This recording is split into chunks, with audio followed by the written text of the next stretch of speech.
नमस्कार, मैं हूं आपके साथ मोनिका गुप्ता और आप देख रहे हैं हमारा खास डिबेट शो मसला में आज हम बात करेंगे हरियाणा कांग्रेस में हुए बड़े परिवर्तनों की। जी हां, हरियाणा कांग्रेस में अध्यक्ष पद को लेकर मचे घमासान पर विराम अब लग गया है। हाईकमान ने पार्टी में बड़ा फेरबदल किया। कांग्रेस ने प्रदेश की कमान कुमारी सैलजा से लेकर उदय भान को दे दी है, यानी अब उदय भान कांग्रेस के प्रदेश अध्यक्ष बन गए हैं। इसके साथ ही पार्टी ने 4 लोगों को कार्यकारी अध्यक्ष नियुक्त कर पार्टी में सभी गुटों को संतुष्ट करने की कोशिश भी की है। इसी मुद्दे पर आज हम करेंगे चर्चा, लेकिन उससे पहले ये रिपोर्ट देखिए।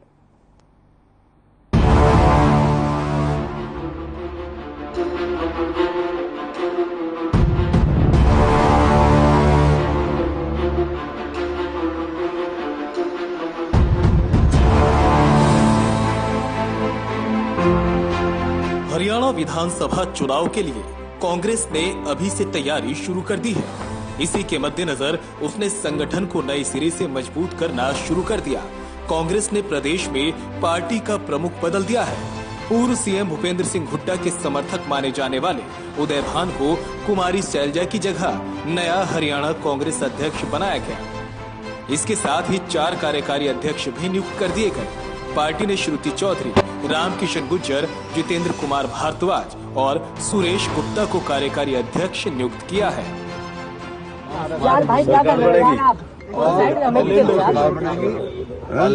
कांग्रेस बहुत मजबूत होकर जितेंद्र भारद्वाज भी आपके पीछे खड़े मैं यही कहना चाहूंगा, थोड़ा पार्टी में जो संगठन में जो कमी चली आ रही थी, पिछले वो जो महसूस हो रही थी, अब जो है खत्म हो गया। हुड्डा जी के नेतृत्व में पूरी हरियाणा प्रदेश में कांग्रेस पूरी मजबूती प्रदान करेगी और सभी को साथ में लेकर के सबका सहयोग लेकर के हम आगे बढ़ेंगे। 2024 के लिए पूरा तैयार है? फिर अब बिल्कुल 2024 के लिए पूरी तैयारी है और भारी बहुमत से 2/3 बहुमत से हम विधानसभा में और 8+ जो है हम लोकसभा में हम सीटें लेकर। नए संगठन में खास बात यह है कि बड़े नेताओं की खींचतान का लाभ सेकंड लाइन नेताओं को मिला है। हुड्डा समर्थक पूर्व विधायक उदय भान को हरियाणा प्रदेश कांग्रेस का अध्यक्ष बनाने से पूर्व सीएम की पार्टी पर पकड़ मजबूत हो गई है। लेकिन 4 कार्यकारी अध्यक्ष नियुक्त कर पार्टी ने सभी गुटों को संतुष्ट करने की कोशिश भी की। इसमें गुरुग्राम के जितेंद्र भारद्वाज हुड्डा समर्थक, करनाल के सुरेश गुप्ता कांग्रेस के राष्ट्रीय महासचिव रणदीप सुरजेवाला के समर्थक हैं। रामकिशन गुज्जर को कुमारी सैलजा का समर्थक माना जाता है। पूर्व सांसद श्रुति चौधरी विधायक किरण चौधरी की बेटी है। उदय भान की नियुक्ति के बाद कुमारी सैलजा ने ट्वीट कर बधाई दी, तो वहीं दूसरी तरफ दीपेंद्र हुड्डा ने कहा कि इससे संगठन और मजबूत होगा। जी का और बहुत ही हमारे जो सम्माननीय प्रदेश के सर्वमान्य लोकप्रिय नेता परमादरणीय चौधरी भूपेंद्र सिंह हुड्डा जी का और बहुत संघर्षशील साथी हमारे एमपी साहब, जिन्होंने सबसे ज्यादा उसमें मेहनत की, दीपेंद्र जी ने, जो वहाँ जाकर के सारा ये जो मामला जो हरियाणा के अंदर जो थोड़ा सा उलझा हुआ था उसको सुलझाने का काम किया है। आज हरियाणा पूरी तरह से हरियाणा के अंदर कांग्रेस पार्टी एकजुट है और हम मिलकर के सभी जो संगठित होकर के आज जो है हुड्डा साहब के नेतृत्व में हम सब लड़ेंगे और कम से कम हम 2/3 बहुमत से हम आकर के विधानसभा में जीतेंगे और कम से कम 8+ हम लोकसभा में सीट निकाल के देंगे। आज पूरी तरह से आज कांग्रेस एकजुट है और मैं समझता हूँ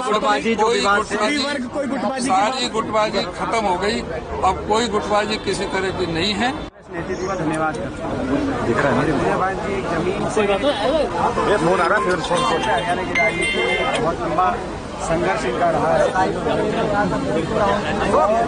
कांग्रेस आला कमान में इनका हम धन्यवाद करते हैं। सोनिया गांधी जी का, प्रियंका जी का। कांग्रेस आला कमान ने जो फैसला किया है, एक निर्णायक फैसला ये साबित होगा प्रदेश की राजनीति में। और जो जेजेपी भाजपा सरकार से आज हर वर्ग त्रस्त है हरियाणा, आज चौधरी भूपेंद्र सिंह हुड्डा जी के नेतृत्व में एक सकारात्मक विकल्प बनकर कांग्रेस पार्टी प्रदेश में उभरेगा मजबूती से। चौधरी उदय भान जी के नेतृत्व में संगठन हमारा बहुत मजबूत संगठन बनेगा आने वाले दिनों में, और हम सब मिलकर सभी कांग्रेस मिलजुल कर प्रदेश को एक सकारात्मक फल दे पाएंगे। ऐसा उदयभान जी आप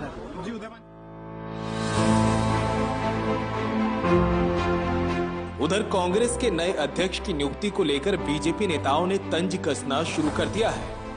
तो पहले तो मैं शुभकामना दूंगा, उदय भान जी अच्छे आदमी हैं, बशर्ते कि कांग्रेसी लोग उनको पार्टी चलाने दें। पिछले 2 का अनुभव तो बहुत ही बुरा है, संगठन तक बनाने नहीं दिया गया और काम जिस तरह से करने देना चाहिए था अध्यक्षों को करने नहीं दिया गया। 2 पारी बिल्कुल ऐसे उतार दी गई कांग्रेस की, जिससे कांग्रेस पार्टी का भी नुकसान हुआ है और उसके साथ साथ कांग्रेसियों की आपसी कलह ये सामने आई है। लेकिन जब कहीं भी लीडरशिप कमजोर हो जाती है तो सूबेदार खड़े हो जाते हैं, हर जगह बगावत हो जाती है। कांग्रेस में एक बगावत का माहौल बन रहा है, हर आदमी डरा धमका के आ रहा है। पहले तो इस कांग्रेस में कोई किसी की हिम्मत ही नहीं होती थी, टाइम ही नहीं मिलता था, किसी को जाके बात कहने की हिम्मत नहीं होती थी, सलाह करते थे कौन कहेगा।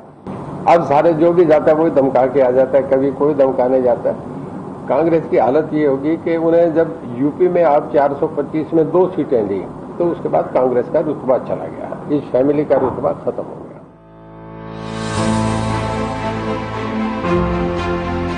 मिशन 2024 को लेकर कांग्रेस ने अपना ब्लूप्रिंट तैयार कर लिया है। यही वजह है कि उसने हुड्डा को खुश कर जाटों को साधा है, लेकिन सैलजा को हटाने का गलत संदेश भी नहीं देना चाहती। इसलिए उसने हुड्डा कैंप के ही दलित नेता उदय भान को पार्टी की कमान सौंपी है। उधर हरियाणा कांग्रेस के अध्यक्ष पद पर दावेदारी जता रहे कुलदीप बिश्नोई को अभी सिर्फ आश्वासन मिला है। ब्यूरो रिपोर्ट, हर खबर।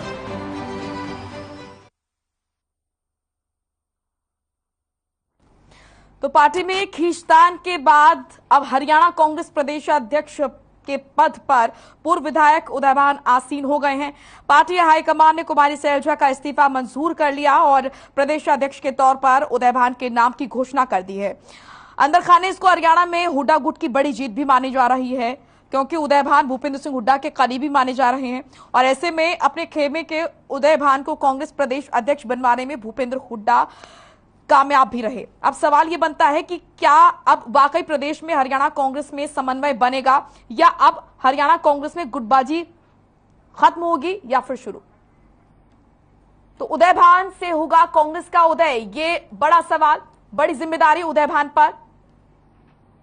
रामकिशन गुर्जर कार्यकारी अध्यक्ष नियुक्त किए गए हैं, इसी के साथ सैलजा कैंप के हैं। ये जानकारी आपको दे रहे हैं। आपको बता दें कि 4 कार्यकारी अध्यक्ष भी चुने गए हैं। कौन कौन है, क्या क्या नाम है, ये आपको बता रहे हैं। श्रुति चौधरी है कार्यकारी अध्यक्ष, इसी के साथ पूर्व मंत्री किरण चौधरी की बेटी हैं वो, और सुरेश गुप्ता भी कार्यकारी अध्यक्ष नियुक्त किए गए हैं। रणदीप सुरजेवाला कैंप से हैं वो, यानी कि बैलेंस करने की कोशिश की गई है। कांग्रेस का मिशन 2024 के तहत ये जो बड़ा परिवर्तन किया है पार्टी में, इससे किस तरीके से क्या कुछ बदलाव हरियाणा कांग्रेस में देखा जाएगा, क्या बदलाव होगा, संगठन किस तरीके से मजबूत होगा, जो स्थिति पार्टी की थी उससे कैसे और पार्टी को मजबूत किया जाएगा, और हाईकमान ने उदय भान पर ही क्यों इतना विश्वास जताया, ये बड़े सवाल हैं। जितेंद्र कुमार भारद्वाज कार्यकारी अध्यक्ष नियुक्त किए गए हैं, तो वहीं हुड्डा ग्रुप से आते हैं। और साथ ही आपको बता दें कि रामकिशन गुर्जर कार्यकारी अध्यक्ष नियुक्त किए गए हैं। ये 4 कार्यकारी अध्यक्ष नियुक्त किए गए हैं और उदय भान को प्रदेश अध्यक्ष चुना गया है। प्रदेश की कमान दी गई है उदय भान को।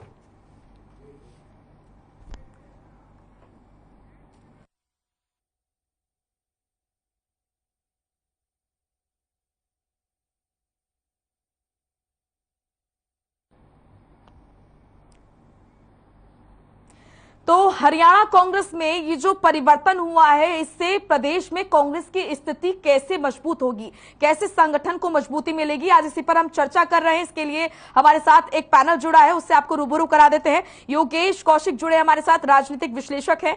शमशेर खड़क हमारे साथ जुड़े हैं, प्रवक्ता है बीजेपी के। विजेंद्र रेड्डू जुड़े हैं, प्रवक्ता है इनेलो के। और राकेश रॉकी है, प्रवक्ता है कांग्रेस के। आप सभी का बहुत बहुत स्वागत है हर खबर पर। राकेश जी, आज सबसे पहले आपसे सवाल बनता है, क्योंकि इतने चिंतन मंथन के बाद जो परिवर्तन कांग्रेस में हुआ है, उससे आपसे सवाल करना लाजमी है, क्योंकि लगातार हर तरफ यही कहीं ना कहीं चर्चा हो रही है, जो कांग्रेस में बदलाव देखा गया है। आपसे मेरा यही सवाल है, क्योंकि प्रतिक्रिया आपके भी नेताओं से आ रही है, बीजेपी की तरफ से भी आ रही है, आपकी प्रतिक्रिया मैं जानना चाहूंगी। ये जो बड़ा बदलाव कांग्रेस में किया गया है प्रदेश में, इससे राष्ट्रीय परिदृश्य में आप क्या देखते हैं? कैसे कांग्रेस में बदलाव होगा और कैसे संगठन मजबूत होगा इस परिवर्तन के बाद? आज जो हाईकमान ने हमारे उदयभान जी को प्रदेश अध्यक्ष बना करके और 4 हमारे कार्यकारी अध्यक्ष मनोनीत किए हैं, इसके अंदर आपने सभी का बारी बारी से नाम गिनाया, तो इनमें 5 दिन कांग्रेस के कार्यकर्ताओं को जी आवाज नहीं आ रही, राकेश को बहुत बहुत हार्दिक शुभकामनाएं बधाई देना चाहूंगा। और वो हरियाणा के अंदर कांग्रेस पार्टी के एक कार्यकर्ता की और हरियाणा के समाज को मजबूत करने का काम करेंगे। जी। जैसा कि काफी चैनलों ने आज मुझसे पूछा कि आदरणीय कुमारी शैलजा जी को हटा दिया गया, क्योंकि हरियाणा का चुनाव से पहले हमें 2024 का जो चुनाव है, लोकसभा का चुनाव लड़ना है। और आदरणीय बहन कुमारी शैलजा जी इससे पहले 5 बार राज्यसभा और संसद लोकसभा में रह चुकी हैं। उनका एक जो नेतृत्व है पूरा हमें नेशनल लेवल पर भी चाहिए। तो कहीं ना कहीं पार्टी हाईकमान ने उस बात को मद्देनजर रखते हुए उनको हो सकता है कि बहुत जल्द नेशनल के अंदर राष्ट्रीय स्तर पर नई जिम्मेवारी मिलेगी और वो नई जिम्मेवारी के साथ पूरी तरीके से कांग्रेस पार्टी को मजबूत करने का काम करेंगे। ठीक है राकेश जी, मैं आपसे ये जानना चाहती हूँ कि पहले क्या कमी थी पार्टी में जो अब परिवर्तन के बाद पूरी की गई है? नहीं, कमी की तो ऐसी कोई बात ही नहीं है। कमी तो बल्कि जो थी संगठन की, कहते थे कि संख्या नहीं है, लेकिन मैं आपकी जानकारी के लिए बताना चाहूंगा कि कांग्रेस पार्टी में जब आदरणीय बहन कुमारी शैलजा जी को लगाया गया था, तो उन्होंने तमाम कांग्रेस की जो विंग थी उनको खड़ा कर दिया था। और हमारा जो संगठन था बूथ वाइज या ब्लॉक वाइज, डिस्ट्रिक्ट वाइज, उनको अब हमने खड़े करने जा रहे थे। उसके साथ साथ हमने लीगल विंग हमारी है, वुमेन विंग है, यूथ विंग है, स्पोक्स पर्सन है, असंगठित मजदूर संगठन है, कांग्रेस सेवा दल है, ओबीसी विंग, एससी विंग, हम तमाम विंगों को खड़ा कर चुके हैं। और इससे पहले हमने पिछले साल यूथ कांग्रेस के तमाम विधानसभा स्तर पर, जिला स्तर पर और प्रदेश स्तर पर हमने अपनी कार्यकारिणी बना चुके हैं। तो ऐसे कोई कमी की कोई बात नहीं, हमने तमाम खड़ी कर चुके हैं और हम बहुत जल्द डिस्ट्रिक्ट वाइज और ब्लॉक वाइज हम अपने जो नेतागण होंगे उनको जिम्मेवारी देंगे। राकेश जी, आप कह रहे हैं कि कमी नहीं थी, और अगर कमी नहीं थी, कोई दिक्कत अगर थी ही नहीं, तो फिर इस परिवर्तन की जरूरत क्यों पड़ी? आखिर सब कुछ ठीक ही था पार्टी में, प्रदेश में, तो फिर इस परिवर्तन की जरूरत ही क्यों पड़ी? आपको मैंने बखूबी बताया कि आदरणीय बहन कुमारी शैलजा जी हरियाणा की पृष्ठभूमि से जुड़ी हुई है, लेकिन उनका बहुत प्रभाव राष्ट्रीय राजनीति में भी है। तो जो हरियाणा का चुनाव, विधानसभा का चुनाव, उससे पहले हमें लोकसभा का चुनाव लड़ना है। तो कांग्रेस पार्टी की हाईकमान को जरूरत उनकी महसूस हुई कि उनको हम नेशनल स्तर पर, राष्ट्रीय स्तर पर उनकी ज्यादा सेवाएं ले, तो उनको बदल दिया गया। तो आदरणीय बहन कुमारी शैलजा जी ने कोई नाराजगी नहीं जाहिर की, जिनको भी जिम्मेदारी है उनको बहुत बहुत बधाई दी गई है। ठीक है,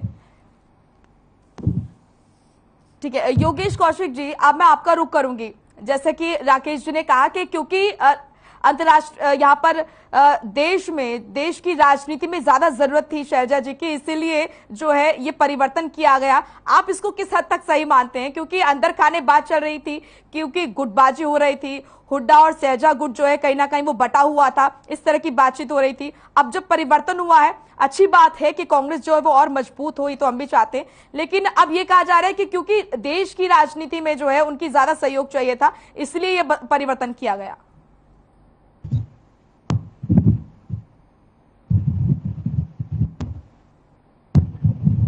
योगेश जी, आप तक आवाज पहुंच रही है? चलिए, हमारी आवाज नहीं पहुंच पा रही है। शमशेर जी, मैं आपका रुख अब करूंगी। आपने सुना राकेश जी ने क्या कहा। कांग्रेस की प्रतिक्रिया सुनी, बीजेपी की प्रतिक्रिया मैं जानना चाहूंगी। जो कांग्रेस में, हरियाणा प्रदेश कांग्रेस में जो परिवर्तन हुआ है, उससे क्या आपको लगता है संगठन में मजबूती होगी? तो आपके लिए भी ये कहीं ना कहीं चुनौती बनती हुई देख रहे हैं आप क्या? एक तो मैं राकेश जी जब बोले तो आवाज साफ नहीं थी जी, मैं सुन नहीं पाया वो उन्होंने क्या कहा जी। जी तो मैं बता देती हूँ, राकेश जी ने कहा है कि शेरजा कुमारी की जरूरत क्योंकि लग रहा है कि सही नहीं है जी जा रही राकेश टेक्निकल कोई खराबी। क्या मेरी आवाज आप तक पहुंच पा रही है? मेरी आवाज आप तक पहुंच पा रही है? आपकी आवाज, आपका रिस्पॉन्स अच्छा है जी, लेकिन मेरी खुद की आवाज और राकेश जी की भी आवाज सही नहीं सुनी। ठीक है, उसको मैं सही करवाती हूँ। मैं बताती हूँ, राकेश जी का साफ तौर पर यह कहना है कि जो परिवर्तन हुआ है प्रदेश में कांग्रेस में, तो शेरजा कुमारी को इसीलिए हटाया गया, कुमारी शेरजा को, क्योंकि उनका सहयोग देश की राजनीति में कहीं ना कहीं चाहिए था और प्रदेश के लिए उदयभान जी को इसीलिए यहाँ पर प्रदेश की कमान सौंपी गई है। वैसे तो ये कांग्रेस पार्टी काफी पुरानी पार्टी है और देश और प्रदेश में सबसे ज्यादा सत्तारूढ़ पार्टी रही, लेकिन कुछ सालों से ये एक ही परिवार के आसपास से, वो केंद्र में सोनिया गांधी या उसके बेटी प्रियंका और राहुल, और हरियाणा में भूपेंद्र हुड्डा के आसपास ही ये पार्टी चल रही। युक्तियों में मेरे को दिलचस्पी नहीं है, लेकिन जिस प्रकार से एक पॉलिटिकल पार्टी का प्रवक्ता होने के नाते मेरा इस पे प्रतिक्रिया देना बनता भी। बिल्कुल, मैं ये कहना चाहता हूँ क्योंकि देश की सबसे पुरानी पार्टी है, इसलिए इस पर चर्चा होना लाजमी है, इस पर चर्चा होनी भी चाहिए, क्योंकि जो स्थिति है लगातार चिंतन मंथन हो रहा है, सबकी प्रतिक्रिया भी जरूरी है।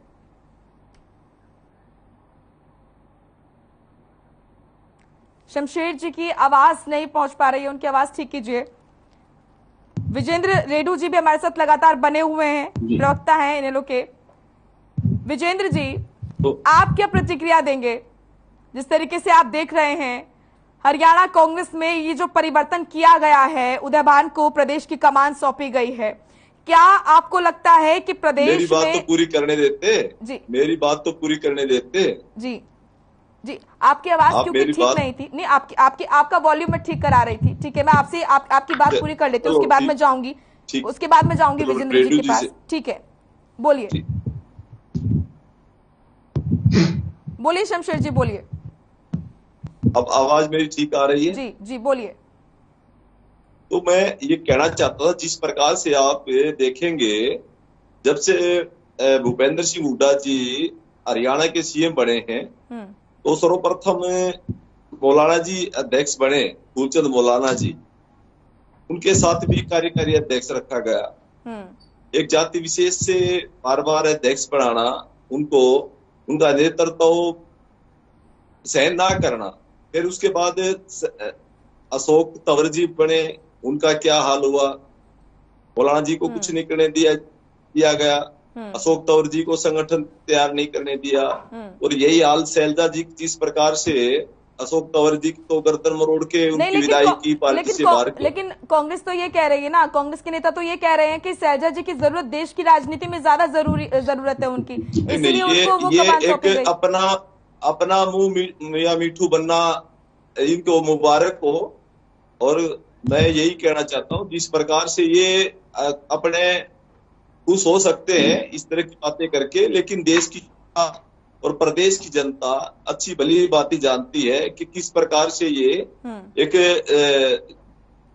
जाति विशेष के लोगों को बना के, उनको मूर्ख बना के उनकी वोट पाना चाहते हैं, जबकि वो सारे इनकी वोट छिटक चुकी है। आज कांग्रेस का ये बुरा हाल है कि वो संगठन, अपना प्रदेश स्तर का संगठन भी पिछले 15 साल से नहीं तैयार कर पाई, और जिस प्रकार से एक जाति विशेष से ये चौथा अध्यक्ष बनाया गया, मुझे नहीं लगता कि इसको भी ये काम करने देंगे, क्योंकि ये 4 कार्यकारी अध्यक्ष जो बनाए गए हैं, ये केवल इसको इसको दरबार में हाजिरी लगाने के अलावा कुछ नहीं रहा है इसके पास। अध्यक्ष काम नहीं कर आप पाएगा। ये कह रहे हैं शमशेर जी, आप ये कह रहे हैं कि चाहे कुछ भी हो जाए चलेगी तो हुड्डा जी की, आपके कहने का मतलब ये है? बिल्कुल। मैं तो एक और भी इससे बढ़ के आगे और कहना चाहता हूँ, दूसरे प्रवक्ता साथी हैं वो भी अपने विचार रखेंगे। हाँ। कि पहले मौलाना जी अध्यक्ष बने, उसके बाद तंवर जी और शैलजा जी, और आज ये उदयभान जी का जो उदय हुआ है, जो कांग्रेस को अस्त करने के लिए हुआ है, तो ये मैं कह सकता हूँ कि ये चारों का श्रेय आदरणीय हुड्डा जी ले रहे हैं। मैंने बनवाया। और इसमें विडंबना एक और भी देखिए, इसमें जिसको हटवाते हैं उसका श्रेय भी वो स्वयं ही लेते हैं। ठीक है, मैंने हटवाया। ठीक है शमशेर जी, और जिस प्रकार का एक ये कांग्रेस से सीखना चाहिए हमें। ठीक है कि किस प्रकार से ये एक व्यक्ति विशेष के पास पूरी संगठन की पावर आ जाती है। ये संगठन नहीं कह सकते हम, ये एक निजी सेनाएं कह सकते हैं। हाँ। कि स्वयं एक ही व्यक्ति की चलती है। ठीक है राकेश जी, इस पर आपकी टिप्पणी में लूंगी, लेकिन इससे पहले विजेंद्र जी मैं आपका रुख करूंगी।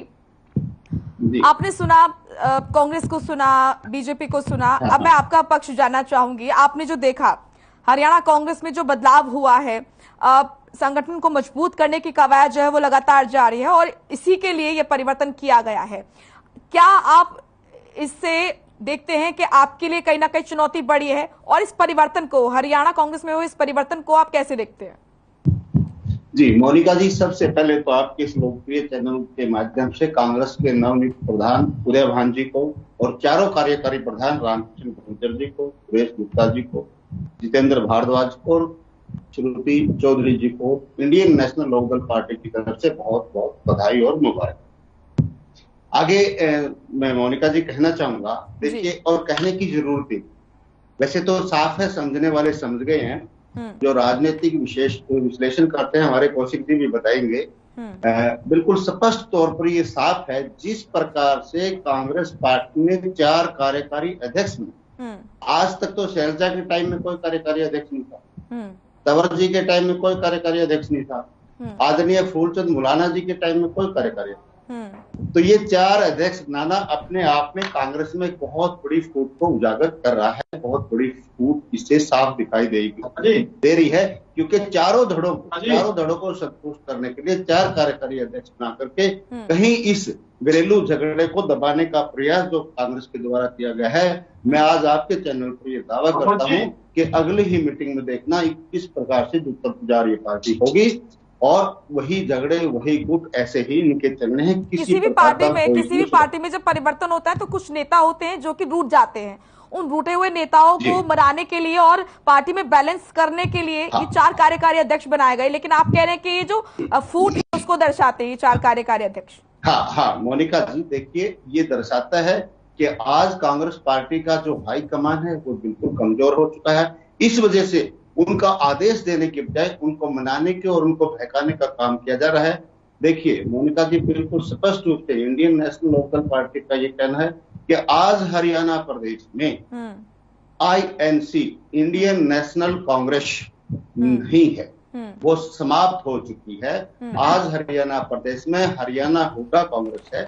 जिस प्रकार से हाई कमान के ऊपर दबाव बना करके हुड्डा साहब अपनी मनमर्जी चलाते हैं। देखिए, फूलचंद जी मुलाना जो हैं, हम देखा करते थे शासन के टाइम में, वो बिल्कुल हुड्डा की बात के ऊपर हूबहू चला करते थे, तो वो अपना कार्यकाल पूरा कर गए। अशोक तंवर जी अपना कार्यकाल पूरा नहीं कर पाए, और कुमारी शैलजा तो सितंबर 19 में आई थी, और उस टाइम खासम खास हुआ करती थी हुड्डा जी की। हमें पता है, किरण चौधरी और इनकी सारी कहानी देखा करते थे, हुड्डा की खासम खासा हुआ करती थी। लेकिन क्योंकि शैलजा जो है, कुमारी शैलजा एक बहुत ही वरिष्ठ नेत्री है कांग्रेस की, और बहुत लंबा उनका राजनीतिक अनुभव है। बहुत उसके पिताजी भी जो है ना बहुत बढ़िया कांग्रेसी नेता रहे हैं, दलवीर जी। तो ये कहीं ना कहीं इन्होंने अपनी कुछ चलाने की कोशिश की, अपने ढंग से संगठन को चलाने का कोशिश की गई, उसका परिणाम इनको भुगतना पड़ा है। जिस प्रकार से राकेश जी कह रहे थे कि इनकी नेशनल लेवल पर हमें जरूरत हो गई है और वहां ले जाने के लिए इनको ले जाया जा रहा है। आप देखिए, 11 अप्रैल को शैलजा जी ने अपने इस्तीफे की ऑफर की, मैं इस्तीफा दे रही हूँ, और शैलजा जी ने आप लोगों के माध्यम से, चैनलों के माध्यम से हमने देखा है कि शैलजा जी ने ये कह करके इस्तीफा दिया स्पष्ट रूप से कि मेरे ऊपर दबाव बन रहा है और मैं ठीक प्रकार से मुझे काम नहीं करने दिया जा रहा है, इस वजह से मैं अपने इस्तीफे की ऑफर करती हूँ। और जिसका परिणाम भी आपने भी देखा, हमने भी देखा, विपक्ष आपके समक्ष एक अलग से कांग्रेस पार्टी अपनी वो चलाती तो है, चुनौती नहीं देखते हैं इसको, अपने लिए चुनौती आप बिल्कुल नहीं देखते हैं। जी, हरियाणा कांग्रेस पे हुए इस परिवर्तन को चुनौती के तौर पर तो आप बिल्कुल नहीं देखते हैं, आपके कहने का मतलब ये है? नहीं, बिल्कुल नहीं, कहीं भी नहीं, 1% भी कोई चुनौती इंडियन शमशेर जी आ रही हूँ मैं आपके पास भी, ठीक है, कोई नजदीक भी नहीं, ठीक है। योगेश जी, क्या आप तक मेरी आवाज पहुंच पा रही है? योगेश जी, क्या आप तक आवाज पहुंच पा रही है मेरी? लेकिन मोनिका जी हमें नहीं आवाज आ रही है। शमशेर जी, मैं आपके पास आऊंगी, लेकिन योगेश जी से मैं प्रतिक्रिया लेना चाहूंगी। योगेश जी का वॉल्यूम ठीक कराइए, ठीक है। राकेश जी, देखिए, लगातार ये कहा जा रहा है, आप भले कहिए, लेकिन अंदर खाने ये बात चल रही है और लगातार इस तरह की बातें हम भी सुनते आ रहे हैं कि वर्चस्व की लड़ाई, खींचतान, गुटबाजी, और इसी का नतीजा है ये परिवर्तन। इसको मान लीजिए, और अब जरूरी है कि संगठन को मजबूत किया जाए। राकेश जी, बिल्कुल संगठन को मजबूत किया जाए। संगठन को मजबूत करने के लिए हम अपनी प्लानिंग और तैयारियां कर रहे हैं, क्योंकि इससे पहले जब अशोक तंवर ने इस्तीफा दिया था तो वो भी यही कह के गए थे कि उन पर दबाव बनाया जाता था, वो काम नहीं कर पाते थे, वो रबड़ की स्टैंप की रबड़ बनकर वो रह गए हैं, उनके ऊपर दबाव बनाया जाता है, हुड्डा जी की चलती, इस तरह की बात कहकर उन्होंने इस्तीफा कहीं ना कहीं दिया था। तो वो बातें अब तो कम से कम नहीं सामने आएंगी। अब यहाँ पर जो प्रदेश अध्यक्ष हैं वो फ्री तो होंगे काम करने के लिए? बिल्कुल फ्री होंगे, और आदरणीय शैलजा जी को भी बिल्कुल फ्री, फुल पावर थी काम करने के लिए। मैंने आपसे पहले जो बात रखी उसके अंदर मैंने अपने लगभग 9 ऐसे विंग गिनवाई जिनको शैलजा जी ने ही अपने नेतृत्व में खड़ा किया है। तो जब 9 विंग की एक करके जो लिस्ट आई थी, किसी भी नेता ने कभी भी कोई छिंटाकशी नहीं करी थी, वो उनको पूरा एक्सेप्ट करते थे, जिसकी भी कोई जिम्मेवारी लगाई जाती थी। Legal, women, youth, sports person, असंगठित सेवा, मजदूर सेवा दल, ओबीसी, ऐसी तो तमाम तरीके का ये चीजें रही हैं, और ऐसा विरोध कभी की कोई बात ही नहीं है। और मेरे साथी कह रहे थे कि भी उनको कार्यकारी लगाया गया है तो ये डैमेज कंट्रोल करने की कोशिश है, कोई नाराज ना हो जाए वो कोशिश है। अगर कोई उत्तर प्रदेश जैसे बड़े प्रदेश में कोई डिप्टी सीएम नाराजगी दूर करने के लिए, हरियाणा के अंदर दुष्यंत जी कोई डिप्टी सीएम बनाएगा तो उनको नाराज करने के लिए थोड़ी ना बनाया गया है, या उनको मनाने के लिए थोड़ी ना बनाया गया।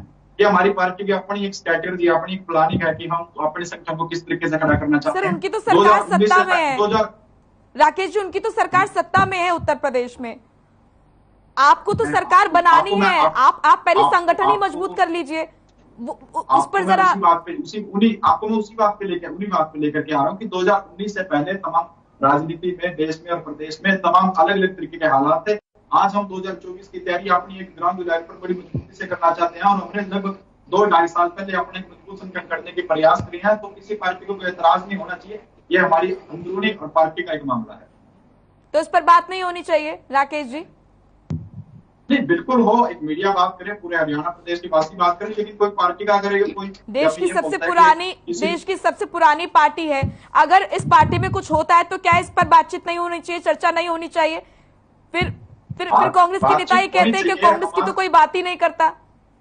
मोनिका जी, बातचीत से मना नहीं करना। आप मीडिया है, आप मीडिया बात कर सकते हैं, हरियाणा प्रदेश का कोई भी नागरिक बात कर सकता है, क्योंकि हमारी पार्टी हरियाणा के मुख्य विपक्ष दल की पार्टी है। लेकिन अगर कोई पार्टी, किसी पार्टी का आदमी, व्यक्ति हमें ये दिशा निर्देश देगा कि आपको किसे प्रदेश अध्यक्ष बनाना है या किसी को, ये तो मान लीजिए कि परिवर्तन जो हुआ है वो इसी वजह से हुआ है क्योंकि वर्चस्व की लड़ाई कहीं ना कहीं चल रही थी, अंदर खाने, गुटबाजी हो रही थी, यहाँ पर खेमे बटे हुए थे, उसको हील करने के लिए कहीं ना कहीं यहाँ पर ये परिवर्तन किया, ये तो मान लीजिए आप। मैंने आपको फिर एक पहले बताया है कि हम अपनी विंग्स लगातार खड़ी कर रहे थे, हमने 9 विंग अपनी खड़ी करी। आप एक बयान मुझे दिखा दीजिए जिसमें किसी भी पार्टी के, मेरी पार्टी के किसी आदरणीय भूपेंद्र सिंह हुड्डा जी, कुलदीप बिश्नोई जी, आप कैप्टन अजय यादव जी का नाम लेकर रणदीप सिंह सुरजेवाला जी, किसी ने कोई ऐतराज नहीं जताया, बल्कि उन्होंने पूरा सहयोग दिया। हमारी नो इंडिया खड़ी हो चुकी है, हमारी सर ऐतराज जता के जो फजीयत कांग्रेस की पंजाब में हुई है वो फजीयत तोड़ना करानी है फिर हरियाणा में, क्योंकि यही तो फिर हुआ था। इसी तरह की प्रतिक्रिया खुद के पार्टी के नेता दे रहे थे। मंथन करने का, इस पर चर्चा करने का मोटिव सिर्फ यही है कि और पार्टियों को भी कांग्रेस की स्थिति पता चले, संगठन को। ठीक है, संगठन इससे पहले ऐसा था तो आगे मजबूत होगा, इस बात को कहिए तो। क्योंकि हमने कई प्रदेश देखे, देखिए मध्य प्रदेश को देख लीजिए, राजस्थान को देख लीजिए, इससे पहले पंजाब को देख लीजिए, कोई प्रदेश ऐसा नहीं जहां पर आपकी सरकार हो और प्रदेश अध्यक्ष का अगर चुनाव हो रहा है तो वो बिना खींचतान के हो। मध्य प्रदेश में कमलनाथ और दिग्विजय जी में खींचतान हम देख रहे थे, राजस्थान में गहलोत जी और सचिन पायलट जी के हम बीच में खींचतान देख रहे थे, पंजाब का तो सभी के सामने खुलकर जो चीजें हैं वो सामने आई थी। जब से कांग्रेस पार्टी का उदय हुआ है, कांग्रेस पार्टी लोकतंत्रशाही पार्टी है इस देश में। जब नरोजी भाई 1916 के अंदर जब राष्ट्रीय अध्यक्ष थे, तब भी ये खींचतान थी राष्ट्रीय अध्यक्ष बनने की। और हरियाणा एक छोटा प्रदेश है, हरियाणा के अंदर भी थोड़ी बहुत खींचतान हो सकती है, लेकिन इसका मतलब ये नहीं है कि कोई किसी के ऊपर चिंता कसी कर रहा है या कोई है। ये हमारी पार्टी ने अपने संगठन को मजबूत करने के लिए अपने एक उदय भान जी को प्रदेश अध्यक्ष बनाया और 4 हमने कार्यकारी अध्यक्ष बनाया। और हम बहुत जल्द स्टेट के लेवल पर, ब्लॉक लेवल पर हम अपने अध्यक्षों हो सकता है आपके लिए मुश्किल हो ये मानना, मजबूत करने का काम करें। मजबूरी हो कि आप नहीं मान सकते, लेकिन देखिए सच्चाई तो कहीं ना कहीं आप भी जानते हैं राकेश जी। ठीक है विजेंद्र जी। मोनिका जी, हाँ देखिए ये राकेश जी जो बात कर रहे हैं, तुरंत आपके पास आ रही है उसके बाद विजेंद्र जी। हाँ राकेश जी, मैं ये पूछना चाहता हूँ, आज मैंने उदय भान जी का वीडियो सुना है, जब आफ्टर जो प्रेसिडेंट बनाएंगे उसके बाद वो वीडियो मैंने सुना उनका, और वो वीडियो में स्पष्ट रूप से कह रहे हैं कि मैं जो है हरियाणा प्रदेश में भूपेंद्र सिंह हुड्डा जी के दिशा निर्देश पर कांग्रेस को मजबूत करने का काम करूंगा। देखिए नोटेबल वर्ड क्या है, हुड्डा के दिशा निर्देश के ऊपर मैं कांग्रेस को मजबूत करने का काम करूंगा। जबकि टीएमसी लीडर का अपना काम होता है और पीसीसी प्रेसिडेंट का अपना काम है, लेकिन वो स्वयं उन्होंने आज भी स्वीकार कर लिया है कि मैं हुड्डा जी के दिशा निर्देश पर कार्य करने का काम करूंगा। और सब जानते हैं कि उदय भान जी हुड्डा सेना के बहुत ही मजबूत सपोर्टर हुड्डा साहब के हैं, और उन्हीं के आशीर्वाद से इनको ये पद दिया गया है, और वो उन्होंने सिद्ध भी कर दिया है। स्पष्ट रूप से आज दीपेंद्र हुड्डा जी और माननीय भूपेंद्र हुड्डा जी का जिस प्रकार से उन्होंने धन्यवाद किया है और जिन वर्डों का उन्होंने अपनी प्रेस कॉन्फ्रेंस में किया है, उससे साफ जाहिर है कि वो बिल्कुल हुड्डा के पद चिन्हों पर चलते हैं। ये सिर्फ उदय भान जी नहीं, ये सिर्फ उदय भान जी नहीं, ये दीपेंद्र हुड्डा जी का भी बयान था कि भूपेंद्र सिंह हुड्डा जी के नेतृत्व में कांग्रेस को, संगठन को और मजबूत किया जाएगा। हाँ, दीपेंद्र ने भी हुड्डा जी का नाम लिया है कि उनके नेतृत्व में कांग्रेस को मजबूत किया जाए। तो कहाँ रहेंगे मोनिका जी, मुझे बताइए, इस प्रधान का मतलब क्या रहेगा? यानी कि कठपुतली बनाने का काम किया जाएगा, और ये बिल्कुल सच्चाई भी होगी, यही होगा। दूसरा जो है मोनिका जी, कांग्रेस पार्टी में किसी प्रकार का कोई लोकतंत्र नाम की चीज नहीं है हरियाणा प्रदेश में। जो हमारे भूपेंद्र हुड्डा जी चाहते हैं वही होगा और वही चलेगा, जिसका परिणाम आने वाले कुछ ही समय में आपको मिलेगा। और कांग्रेस पार्टी में बहुत बड़ी भगदड़ मचेगी, क्योंकि जिस प्रकार से किसी भी उभरते हुए नेता की उपेक्षा की जाती है और उसको दबाने का काम किया जाता है, उसका परिणाम अब आना शुरू हो जाएगा, जल्दी आना शुरू हो जाएगा। चाहे वो कुलदीप बिश्नोई जी हो, जिस प्रकार से उन्होंने उनके साथ किस प्रकार का व्यवहार किया गया था 2016 में, जब कुलदीप बिश्नोई जी ने अपनी जो हटका पार्टी को कांग्रेस में विलय करने का काम किया था, तभी मुख्यमंत्री भूपेंद्र सिंह हुड्डा जी, पूर्व मुख्यमंत्री, उनके सभा स्थल में नहीं पहुंचे थे, उनके साथ मंच तक साझा नहीं किया था। ठीक है मैं राकेश जी से जवाब लूंगी, लेकिन शमशेर जी कुछ कहना चाह रहे हैं बहुत देर से। शमशेर जी, पहले तो यही कहना चाह रहा था जी, आज आवाज चाहे रेडू जी की या राकेश जी की कोई आवाज नहीं सुन पा रहे हम जी, तो इसमें कोई टेक्निकल दिक्कत है। हो सकता है मेरी आवाज ये साथी भी नहीं सुन पा रहे हो, ठीक है, लेकिन आपकी आवाज मैं बता देती हूँ। विजेंद्र जी का ये कहना है कि अगर उदय भान जी प्रदेश अध्यक्ष चुने गए हैं तो उनकी तरफ से ये बयान आता है, दीपेंद्र हुड्डा जी की तरफ से ये बयान आता है कि भूपेंद्र सिंह हुड्डा जी के नेतृत्व में हम संगठन को और मजबूत बनाएंगे, उनके नेतृत्व में बनाएंगे। क्या स्वतंत्रता नहीं है यहाँ पर? अभी भी उन्हीं की कहीं ना कहीं उनका वर्चस्व दिखाई दे रहा है बयानों में, उनका ये कहना है। तो मैं इसमें और जोड़ना चाहता हूं मोनिका जी, जिस प्रकार से भूपेंद्र सिंह हुड्डा मुख्यमंत्री हरियाणा प्रदेश के बने, उसके बाद जिस प्रकार से मौलाना जी अध्यक्ष बने, उनके माध्यम से कांग्रेस के बड़े बड़े नेताओं को धूल चटाई उन्होंने और पार्टी से बाहर किया। उनका पार्टी के अंदर दम घुटना शुरू हो गया, तो वो कुछ पार्टी छोड़ गए, कुछ को पार्टी से निकाल दिया गया। तो इसी प्रकार उसके बाद अशोक तंवर जी को बनाया गया। अशोक तंवर जी को काम नहीं करने दिया, ना संगठन तो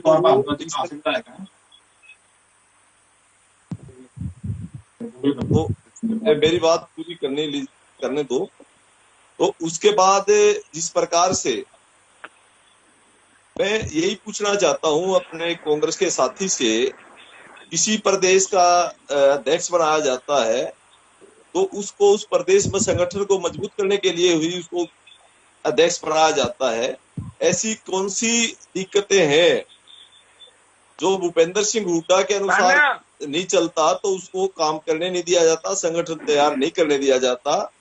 एक ऐसी जाति का वोट तो चाहिए कांग्रेस को, लेकिन उस जाति के व्यक्ति का नेतृत्व तो नहीं चाहिए। और जिस प्रकार से अब की बार तो हद ही कर दी, जिस प्रकार से जातिवाद को फैलाया गया कांग्रेस के द्वारा, 4 कार्यकारी अध्यक्ष, मुझे नहीं लगता किसी भी प्रदेश में किसी भी पार्टी के 4 कार्य अध्यक्ष होंगे। मैं तो ये इससे आगे और बढ़ के कहना चाहता हूँ, इन्होंने कम से कम 22 कार्यकारी अध्यक्ष जब आपकी पार्टी में दो उप मुख्यमंत्री हो सकते हैं, तो यहाँ पर 4 कार्यकारी अध्यक्ष क्यों नहीं हो सकते, ये उनका कहना है। मैं संगठन की बात कर रहा हूँ। और रही बात मुख्यमंत्री की, ये जो यूपी की जो बात कर रहे हैं जी, तो ये एक यूपी बहुत बड़ा प्रदेश है और उसमें 2 क्या, मैं तो कहता हूँ 3 भी उप मुख्यमंत्री बन जाए तो कोई बुराई नहीं है। या मुख्यमंत्री भूपेंद्र सिंह हुड्डा के टाइम पे इन्होंने नहीं बनाया किसी को, हमें कोई दिक्कत नहीं। लेकिन मैं संगठन की बात कर रहा हूँ, ठीक है। तो संगठन में इसका मतलब ये है कि आप कह रहे हैं ऐसी कौन सी मजबूरी होती है कि हुड्डा जी के अलावा उनकी बिना बात सुने काम नहीं होता, स्वतंत्रता क्यों नहीं है पार्टी में, आप ये कहना चाह रहे हैं? आप राकेश जी से जवाब मांग लीजिए। जिस प्रकार से बरोदा उपचुनाव था, उसमें वहां का जो कैंडिडेट था उस टाइम तो अध्यक्षा शैलजा जी थी। उन्होंने कहा भूपेंद्र, जो कैंडिडेट ने ये कहा मुझे किसी की जरूरत नहीं है अध्यक्ष की, मुझे हुड्डा से बड़ा कोई लीडर नहीं है, तो मुझे किसी को नहीं बुलाना। तो जिस प्रकार से आप संगठन की बात करते हो तो एक मजाक है, एक प्रदेश में एक गलत मैसेज आता है। लेकिन चलो इनको इस तरह का संगठन तैयार करना है, ठीक है, तो ये इनको मुबारक हो। राकेश जी से मैं जवाब लूंगी। राकेश जी, आप बहुत धैर्य रख रहे हैं, सबकी बात आप सुन रहे हैं। एक छोटे से ब्रेक के लिए मुझे रुकना पड़ रहा है, उसके बाद मैं आपसे जवाब लूंगी। एक छोटे से ब्रेक के लिए रुक रहे हैं, फौरन लौटेंगे।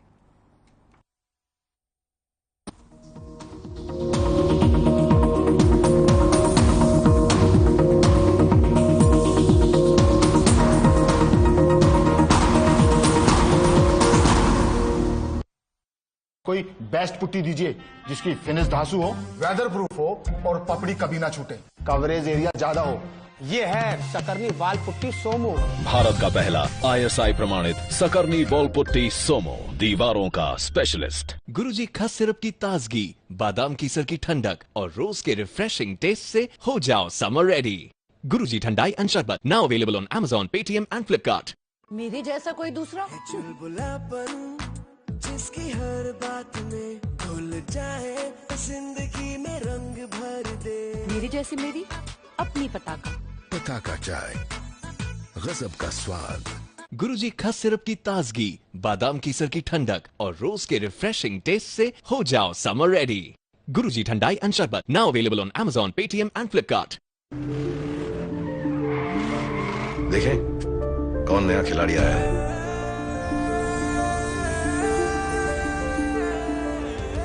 समझा देते हैं, प्यार से समझाएंगे, धीरे धीरे से, वो भी अपनी जुबान में।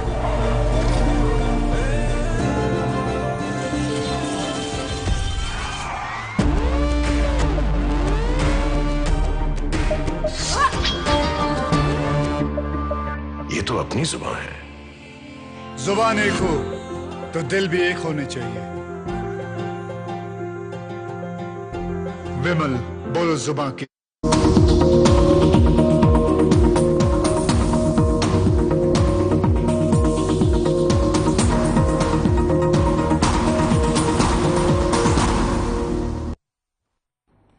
ब्रेक के बाद स्वागत है आपका हमारे खास डिबेट शो मसला में। हम चर्चा कर रहे हैं हरियाणा कांग्रेस में जिस तरीके से जो बदलाव हुआ है उसका क्या असर राष्ट्रीय परिदृश्य में हरियाणा कांग्रेस पर पड़ेगा, इसको लेकर लगातार हम चर्चा कर रहे हैं। हमारे साथ लगातार मेहमान जुड़े हुए हैं। योगेश कौशिक जी जुड़े हैं, राजनीतिक विश्लेषक हैं। शमशेर खड़क जी जुड़े हैं, प्रवक्ता हैं बीजेपी के। विजेंद्र रेड्डू जी जुड़े हैं, प्रवक्ता हैं इनोले के। और राकेश रॉकी हमारे साथ जुड़े हैं, प्रवक्ता हैं कांग्रेस के।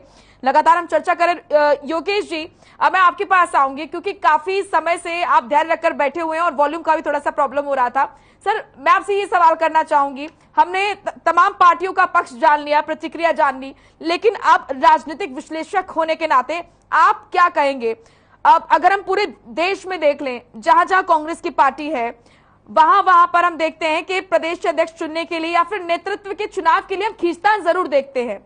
और अब हिमाचल में भी परिवर्तन हुआ है, प्रतिमा सिंह जो को कमान सौंपी गई है हिमाचल में कांग्रेस की, और हरियाणा में आपने देखा कि प्रदेश अध्यक्ष जो है उदय भान जी को चुना गया है। क्या असर आप देखते हैं राष्ट्रीय परिदृश्य में, क्या असर पड़ेगा कांग्रेस पर? थोड़ा सा पीछे से चलूंगा जी। ये कांग्रेस की समस्या नहीं है, ये लगभग नेशनल पार्टी जितनी होती है, बीजेपी और कांग्रेस को ही मानता हूं। वैसे मैं कम्युनिस्ट लोगों में तो ये झगड़े नहीं हुआ करते अक्सर। तो है क्या कि जब बीजेपी में झगड़ा इसलिए नहीं है कि वो आज के दिन में उनके पास इतनी पावर है कि अगर किसी को हटा के किसी दूसरी जगह उसको मैनेज कर लेते हैं, ठीक है। कांग्रेस की प्रॉब्लम ये है कि अगर किसी को हटा के किसी दूसरी जगह मैनेज करना हो तो वो उनके पास स्पेस आज के दिन नहीं है। अदरवाइज ये इनकी बातें भी बाहर नहीं निकलती। अब मैं इससे बहुत पीछे चल देता हूँ, जो मौलाना जी का और इनका सब क्या इसको डिसिप्लिन की कमी कहें सर? हम यहाँ पर डिसिप्लिन की कमी कहें क्या? देखो, ये पावर गेम है, ये डिसिप्लिन कहें आप या कुछ भी कहें, ये पावर गेम है। जो पावर क्या कांग्रेस में हर नेता अपने आप को ऊंचा और बड़ा मानता है, इसलिए इस तरह के हम खींचतान देखते हैं? हाँ, अब हम वहीं पे मैं वहीं चलना चाह रहा था। ठीक है।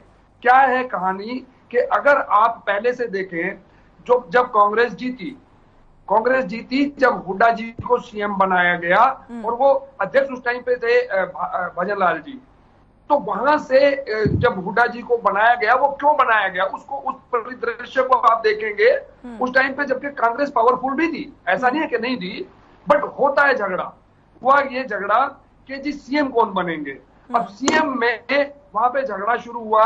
भजन लाल जी क्योंकि अध्यक्ष थे, उन्होंने कहा मैं तो बनूंगा। उसके साथ में शैलजा जी का भी नाम चलने लगा, उसके साथ चौधरी वीरेंद्र सिंह जी भी उन दिनों पार्टी में होते थे। और बड़ी बात यह है कि हुड्डा जी उस टाइम पे एमएलए भी चुनाव नहीं लड़े थे, वो एमपी थे उस टाइम पे। तो वो जब सारा का सारा उनका झगड़ा देखा गया तो झगड़े को शांत करने के लिए फैसला ये लिया गया कि भाई इन तीनों को छोड़ो, झगड़े से बाहर निकल के हम हुड्डा जी को बना देते हैं, और उन्हें बनाया गया।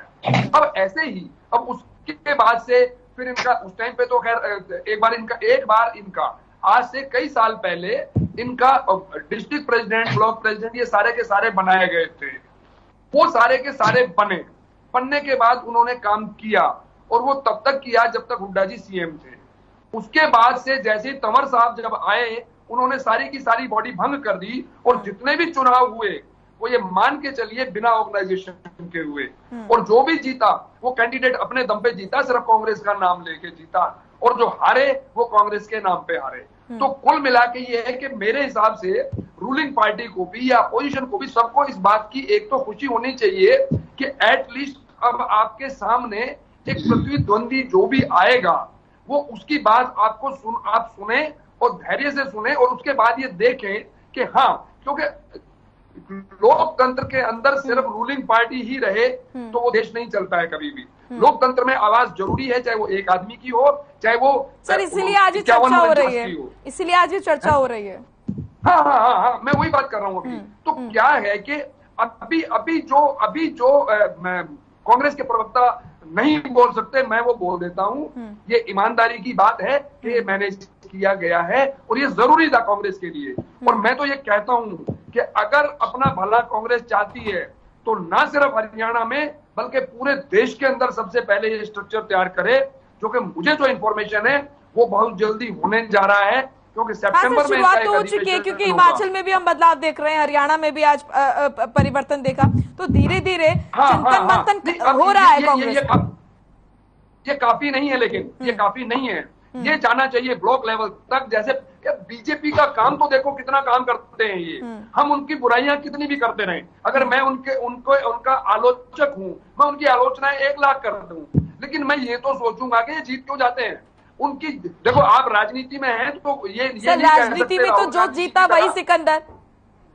हाँ, मैं मानता हूं, नहीं उसके पीछे रीजन होता है, बेवजह सिकंदर नहीं जीता है। जीतने के पीछे बीजेपी जो ताकत लगाती है, जो वो काम कर रही है, वो उनके वो सारे के सारे गुण, इन्हें जो गुण है उनको ले लीजिए, अब गुण भूल जाइए। डिसिप्लिन, एकता और यहाँ पर रणनीति, जो स्ट्रैटेजी हम देखते हैं ना सर, चाहे वो एडवर्टाइजमेंट की बात हो, चाहे वो डिसिप्लिन की बात हो, यहाँ पर सुनते हैं लोग एक नेता की, सुनते हैं। उसके 2-3 रीजन है, सुनो, ये वक्त हर पार्टी के साथ आता है। आज के दिन बीजेपी पावरफुल है, सबसे बड़ी पावर उनके पास पैसे की है। पैसा उनके पास हिंदुस्तान में नहीं, दुनिया की नंबर 1 पार्टी है पैसे के हिसाब से। ये आप लिखवा लीजिए मुझसे, 1 नंबर में जो है सो है ही है। और अब दुर्भाग्य देखिए, तो ये जो 2 नंबर की पार्टी हिंदुस्तान के अंदर बीएसपी है। ठीक है सर, ये जो परिवर्तन हुआ है कांग्रेस में, ये अच्छा, ये भविष्य में कैसे देखेंगे? अच्छे के लिए अच्छा परिवर्तन, ये एक अच्छी शुरुआत है, ये अच्छी शुरुआत है, लेकिन मैं शुरुआत को तब मानूंगा जब ये लोग, मैं हरियाणा में बैठा हूं, हालांकि मैं बाहर की भी खबरें रखता हूं, जब ये हरियाणा के अंदर ब्लॉक लेवल पे आएंगे, उसके नीचे लेवल पे आएंगे, और मुझे ऐसा नजर आएगा, वोट कितने भी आए चाहे, एक प्रोसेस तो इनका बने ना कि हाँ चुनाव लड़ रहे हैं। कई 2 चुनाव में छोटे नेताओं की बात नेतृत्व तक पहुंच नहीं पाती है, आला कमान तक नहीं पहुंच पाती है, बड़े नेताओं तक नहीं पहुंच पाती है। ये बड़ी समस्या है पार्टी की।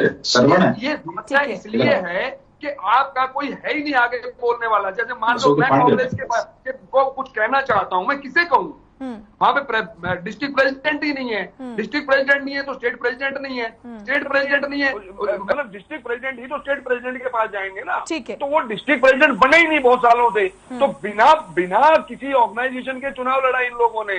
तो जो लोग, मैं कह रहा हूं, फिर भी जो लोग कांग्रेस में आज तक हैं या जुड़े हुए हैं, मैं तो मानता हूं कि वो तो जिंदगी में कभी छोड़ के ही नहीं जाएंगे, क्योंकि इन्होंने बहुत बुरा वक्त देख लिया है।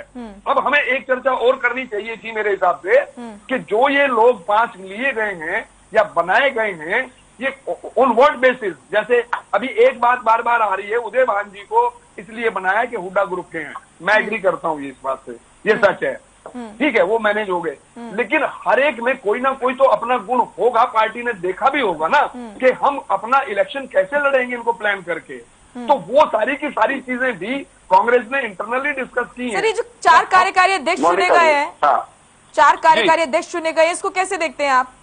सर, जितेंद्र भारद्वाज के बारे में आप पॉलिटिकली नहीं जानते, क्योंकि पॉलिटिकली बहुत ज्यादा आपको एक्टिव नजर नहीं आते, बट वो इतने पावरफुल हैं, बैक द कर्टेन जो वो काम किए हैं, वो 2 बार की जो सरकारें चली हैं हुड्डा जी के टाइम पे, वो सारे के सारे काम वो मैनेज करते रहे हैं। वो मैनेजमेंट कांग्रेस में जो जीरो हो चुकी है, और मुझे एक भरोसा है कि जितेंद्र भारद्वाज अब वो काम कर सकते हैं हरियाणा के अंदर जो नेशनल लेवल पे इनके बीजेपी के कई लोग करते हैं। मतलब मैं एक नाम नहीं लूंगा, हर स्टेट में इन लोगों ने अलग अलग लोग लगाए हुए हैं। तो जितेंद्र भारद्वाज के बारे में उनके हैं अपने गुण, वो हर आदमी को, मतलब क्योंकि उनका नाम पॉलिटिकली नहीं उछला तो इसलिए कह रहे हैं। अब मैं उदय भान जी का जिक्र कर देता हूँ। उदय भान जी 4 चुनाव जीते हैं, 6 चुनाव लड़े हैं, इंडिपेंडेंट तक जीते हैं। उनके फादर 2 चुनाव जीते हैं, कोई जीरो लोग नहीं है उठा के रख दिए हैं। हाँ, एक अच्छी चीज जो कांग्रेस ने की है, वो जो मुझे भी अच्छी लगी है, वो ये बात है कि जो बीजेपी करती है कि इसको उठा के बना दिया, मतलब अननोन फेस को बना दिया, तो कांग्रेस में एक उम्मीद जागेगी, आम आदमी में एक उम्मीद जाग सकती है कि यार हम भी अगर काम कर रहे हैं कांग्रेस में तो कल को हमें भी पोस्ट मिलेगी जो पोस्ट चाहते हैं। ये बीजेपी ने बहुत खूबसूरत खेल आप अच्छा बदलाव देख रहे हैं कांग्रेस में? ये हमें बदलाव डेफिनेटली है, ये इसमें कोई तो आप देखिए, ईमानदारी की बात अगर मैं करूं, शैलजा जी अपना चुनाव हार जाती हैं, वो सुरजेवाला जी अपना चुनाव हार जाते हैं, पर बड़े नेता वो कहलाते हैं। बड़े नेताओं का क्या करोगे जो आपका वोट कैचर नहीं है? ठीक है, ठीक है राकेश जी, बहुत देर से धैर्य रखकर बैठे हुए। राकेश जी, अब मैं आपसे जानना चाहूंगी, आपने सुना, सभी को आपने सुना, आपने योगेश जी को सुना, राजनीतिक विश्लेषक है, उन्होंने तारीफ भी की, जो परिवर्तन हुआ है वो होना चाहिए था, और उन्होंने ये भी बोला कि हाँ, अंदर गुटबाजी, वर्चस्व की लड़ाई, तमाम चीजों को उन्होंने बताया। और साथ ही साथ आपने यहाँ पर सुना क्या कुछ कहना है एनएलओ का, क्या कुछ कहना है बीजेपी का। साफ तौर पर यह भी सुनने में आ रहा है कि स्वतंत्रता नहीं है पार्टी में, डिसिप्लिन नहीं है पार्टी में। यहाँ पर सिर्फ हुड्डा जी की क्यों सुननी चाहिए? और जिस तरीके से उदयभान जी का जो बयान सामने आया है, दीपेंद्र हुड्डा जी का जो बयान सामने आया है कि भूपेंद्र हुड्डा जी के नेतृत्व में संगठन को और मजबूत किया जाएगा। बिल्कुल, मैं आपकी बात पूरी करने से पहले मैं रखना चाहूंगा कि योगेश कौशिक जी ने जो बातें कांग्रेस पार्टी के लिए इतने कही, वो उनका धन्यवाद करता हूं। और आपका कुछ सुझाव है तो वो सुझाव हम लेने के लिए तैयार है। आज कांग्रेस पार्टी पूरी तरीके से अपना दमखम दिखाने के लिए 2024 की तैयारी कर रही है। और आपने एक प्रश्न पूछा कि भूपेंद्र सिंह हुड्डा के नेतृत्व में हम चुनाव लड़े या आगे संगठन को मजबूत करें।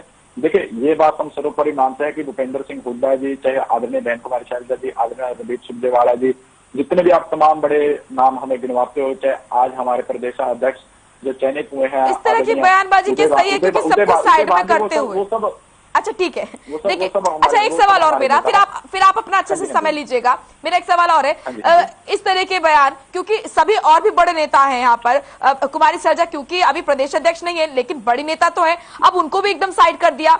भूपेंद्र सिंह हुड्डा जी है जब जिनके नेतृत्व में जो है संगठन को मजबूत किया जाएगा, ये कैसे देख रहे हैं आप? ये तो जाहिर सी बात है कि ये कहीं ना कहीं अब उनको ही पॉइंट आउट किया जा रहा है, उन्हीं को प्राथमिकता दी जा रही है। नहीं, ऐसा नहीं है कि आदरणीय बहन कुमारी शैलजा जी को एकदम से साइड कर दिया।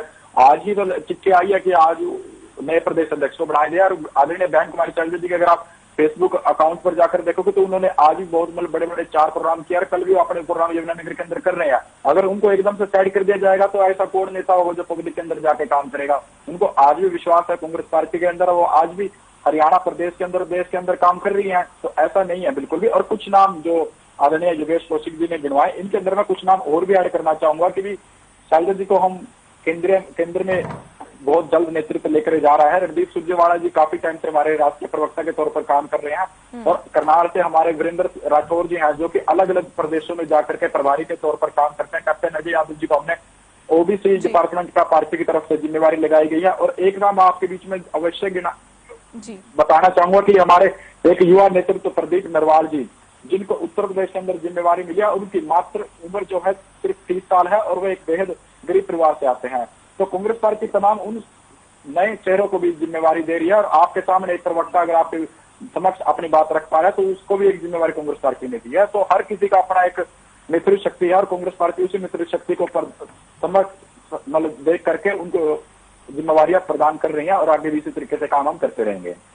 चलिए ठीक है, शमशेर जी आप कुछ कहना चाह रहे थे? जी बोलिए। राकेश जी को मुझे ऐसा लगता है कि उनको वो कांग्रेस के प्रवक्ता ना होके किसी एक विशेष गुट के प्रवक्ता की तरह बात करते हैं। क्योंकि जो शैलजा गुट का प्रवक्ता होगा तो वो थोड़ा सा दूसरे तरह से बात करेगा, हुड्डा गुट का प्रवक्ता होगा तो अलग तरह से बात करेगा। मैं बस मुझे ज्यादा दिलचस्पी नहीं है इनके संगठन। ठीक है, समय थोड़ा कम है, शॉर्ट में अपनी बात पूरी इतना मैं जरूर कहना चाहता हूँ, एक लोकतांत्रिक तरीके से जिस प्रकार से पीछे डिबेट में एक कांग्रेस के प्रवक्ता साथी ने कहा था कि हम लोकतांत्रिक तरीके से राहुल जी को अध्यक्ष बनाना चाहते हैं, तो कम से कम इनका जो लोकतांत्रिक तरीका भी शुरू होना था तब तक तो वेट कर सकते थे शैलजा जी का। और शैलजा जी को यही हरियाणा में कुछ नहीं करने दिया तो केंद्र में क्या करने देंगे?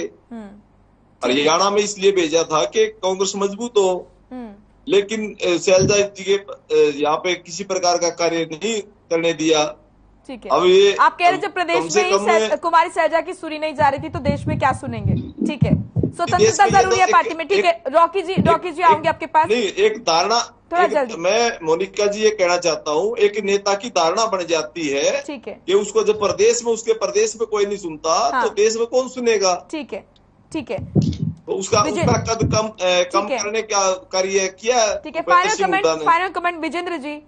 क्या कहेंगे आप जल्दी से, फाइनल कमेंट। मैं योगेश गुप्ता जी के ऊपर बोलना चाहूंगा। इन्होंने कहा कि इस पार्टी में आम आदमी को मौका दिया गया है और ये 4 कार्यकारी अध्यक्ष बनाए गए हैं। योगेश जी मुझे बताइए, स्पष्ट तौर पर बात आती है कि रामकिशन जी शैलजा ग्रुप से आते हैं, श्रुति चौधरी किरण ग्रुप से आती है, सुरेश गुप्ता जी रणदीप ग्रुप से आ जाते हैं और जितेंद्र भारद्वाज जी हुडा ग्रुप से आ जाते हैं। तो कहाँ कोचिंग थी? आपने तो वैसे ही कह दिया आम आदमी होता तो आम आदमी आते तो किसी ग्रुप से नहीं होते। आप लोगों ने तो आम आदमी को उठाया नहीं, आम आदमी की इसमें कोई जगह नहीं है।